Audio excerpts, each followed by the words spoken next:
Hello દોસ્તો, ફરી એકવાર આપ સૌનું હાર્દિક સ્વાગત કરું છું મારી યુટ્યુબ ચેનલ વિપુ સોલો લાઈફમાં. અને આજે હું જઈ રહ્યો છું પાલનપુરની પ્રખ્યાત કચોરી સેન્ડવિચ ટ્રાય કરવા માટે. અને આ સાથે તમને આમાં એક વિગત પણ જણાવી દઉં કે આ કચોરી સેન્ડવિચના અંદરથી કચોરી જ ગાયબ છે.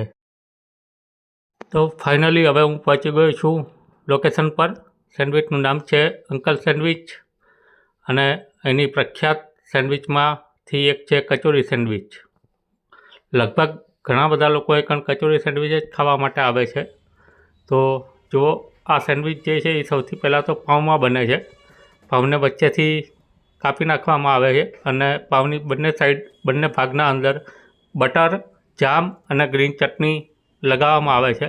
અને પછી એના અંદર આ ભાઈ જે કરે છે એ રીતનું ફિલિંગ કરવામાં આવે છે. ફિલિંગના અંદર છે ઓનિયન, શિમલા મિર્ચ અને બીટ. તો આ ત્રણ વસ્તુને મિક્સ કરી અને આના અંદર ફિલ કરવામાં આવે છે. પછી આની ઉપર ચીઝ નાખવામાં આવશે ભરપૂર માત્રામાં અને પછી એના ઉપરથી પાઉંને પેક કરી અને ઓવનના અંદર એને બેક કરવામાં આવશે. તો એકદમ ક્રિસ્પી સેન્ડવિચ બને છે. જો આ ભાઈ બીજી રીતે તૈયાર કરી જ રહ્યા છે. આ ત્રણ વસ્તુ જે છે એ લગાવશે એમાં એમના પાઉં પર. આ જામ લગાવ્યો, બટર છે અને ગ્રીન ચટણી છે. આ ત્રણ લગાવી આ રીતનું એના ઉપર ફિલિંગ થાય છે. અને આ સેન્ડવિચ જે છે એ સાંજે જ મળે છે, લગભગ 4 વાગ્યા પછી ચાલુ થાય છે. અને જો તમે મારી ચેનલ પર નવા છો તો મારી ચેનલને સબસ્ક્રાઈબ કરવાનું ભૂલતા નહીં અને પાસે આવેલા બેલ આઇકોનને પણ દબાવજો, જેથી કરીને તમને દરેક વિડીયોના નોટિફિકેશન મળી જાય. બસ હવે અમારી સેન્ડવિચ પણ એકદમ રેડી થઈ જ ગઈ છે, બહુ જલ્દી આવી જશે.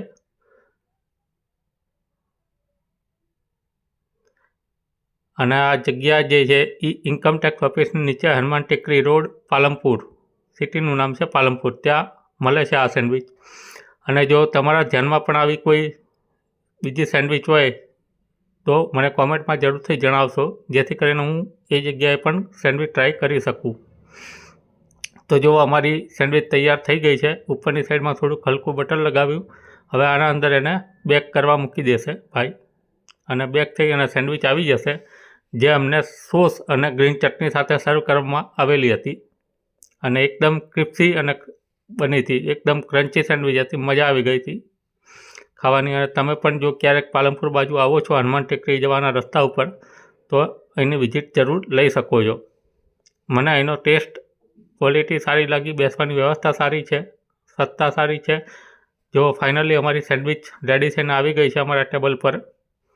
તમે જોઈ શકો છો અંદર ગ્રીન ચટણી અને સોસ સાથે સર્વ કરવામાં આવે છે.